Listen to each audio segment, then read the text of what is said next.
সকালে breakfast complete করে আপনারা তো দেখেইছেন আগের ভিডিওতে যে লাড্ডু কতটা রেগে গেছিলো, আর ওর রাগ টাগ ভাঙিয়ে আমি দৌড় লাগিয়েছিলাম রান্না করতে।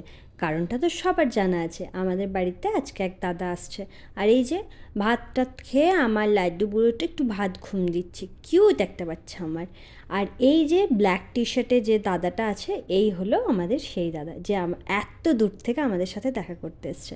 আর আমরা একটু বিকালবেলায় গেছিলাম খাবার টাবার খেতে, তারপর লাড্ডুকে নিয়ে ঘুরতে বেরিয়েছি। আর এই যে এই হচ্ছে লাড্ডুর বন্ধু, এর নাম আমরা রেখেছি কিউটি। আর ওকে আদর করছি দেখে আমার হিংসুটে বুড়োটা চলে এসছে, মা কাউকে আদর করতে পারবে না। তারপর আমরা চলে গেছিলাম ডিনার করতে। ডিনারে ছিল চিলি পনির। চিলি পনিরটা জাস্ট অসাধারণ ছিল। আর এইটা কি বলুন তো, গেস করুন প্লিজ। নেক্সট ভিডিওতে আমি আপনাদের বলবো আমি কি খাবার খেয়েছি। আর সাথে ছিল নান, এটা আমার ফেভারিট একটা খাবার। কমেন্ট করতে ভুলবেন না যেন।